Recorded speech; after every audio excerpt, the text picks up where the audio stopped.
Et coucou! Alors aujourd'hui j'avais juste envie de vous faire partager deux petits trucs tout faciles à faire, qui ne coûtent pas d'argent et qui sont faisables par tout le monde. Alors la première, ça sera la bouillotte et le deuxième petit truc, ce sera la respiration. Alors la bouillotte, pourquoi la bouillotte? Pourquoi je veux vous en parler? Parce que je voudrais vous parler du foie et de comment on peut l'améliorer sans prendre de médicaments. Sans prendre de compléments alimentaires, sans faire des choses qui vont faire fondre notre porte-monnaie. Alors le foie, ici, à droite, sous les côtes, si vous retenez plus quel côté c'est, quand vous écrivez foie, ça s'écrit O-I-E, et où est-ce que je trouve entre la droite et la gauche un O, un I et un E, ben c'est à droite. Donc comme ça je me souviens que le foie est à droite. Alors le foie, c'est une usine impressionnante qui fait à peu près 500 fonctions, alors si on va être très précis, on va dire 420. Et pour faire ces fonctions, en fait, c'est un Superman, en fait, si vous voulez, c'est un Avenger, enfin, vous l'appelez comme vous voulez, c'est un super-héros. Et en fait, il circule tellement, il fait tellement de choses que il s'échauffe et surtout qu'il a besoin de chaleur.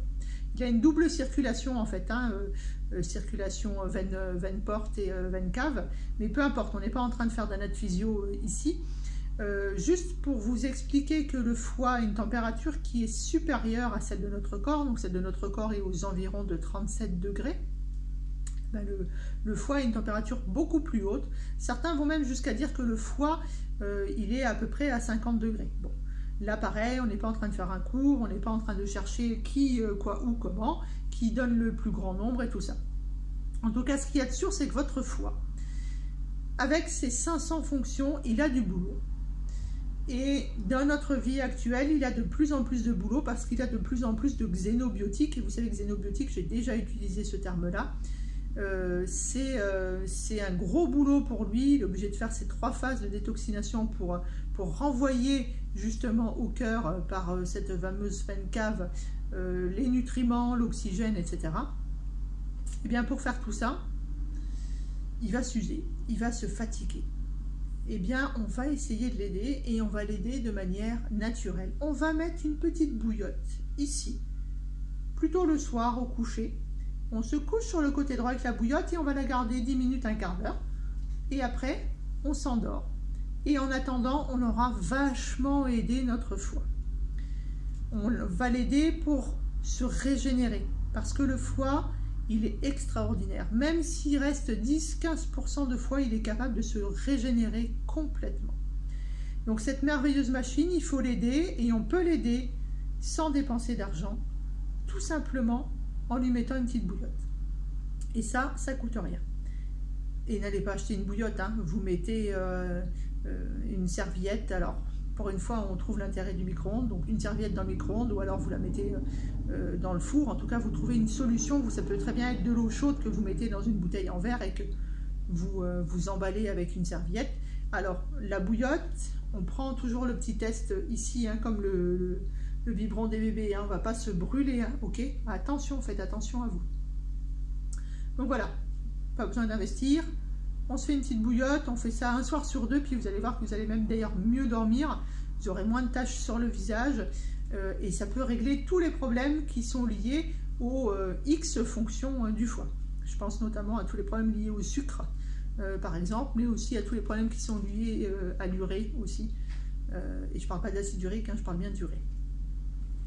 Ensuite, il y a un deuxième petit truc qui ne coûte pas d'argent, qui est très bon pour le foie, mais qui est aussi très bon pour tous les organes de la digestion, c'est la respiration.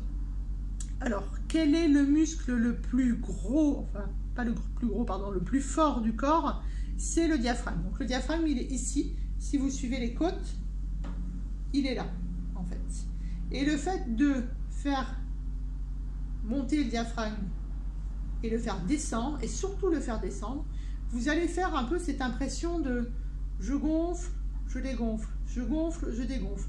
Un peu aussi, si vous voulez, comme une éponge que vous prenez dans la main, vous allez laisser gonfler sous le filet d'eau, puis qu'après vous allez essorer. Et bien en fait, la respiration dite abdominale, entre guillemets, elle va vous permettre de faire ça. Donc elle va vous permettre non seulement d'augmenter votre arrivée d'oxygène dans le corps, donc ça c'est un point positif Et c'est très positif pour nos mitochondries, vous savez, les petites bêtes, entre guillemets, qui nous donnent de l'énergie. C'est bon aussi pour notre cerveau. Ça permet de faire bien mieux circuler le sang. Et aussi, ça va masser les organes.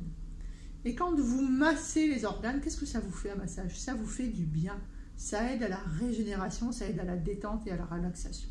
Voilà, donc aujourd'hui, une toute petite vidéo, quelques minutes, juste pour vous donner deux petits trucs qui ne coûtent rien. La bouillotte sur le foie, à droite, foie, OIE, droite, OIE, d'accord?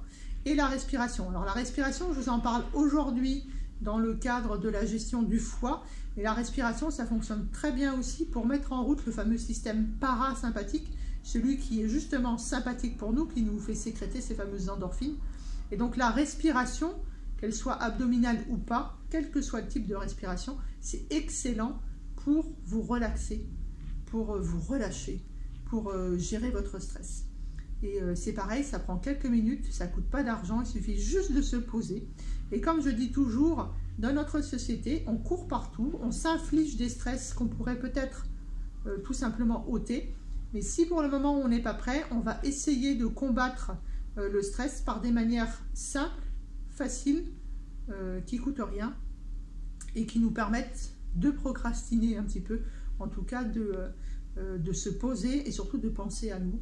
Et c'est quand vous pensez à vous-même que vous êtes capable après de penser aux autres correctement et de prendre soin des autres correctement.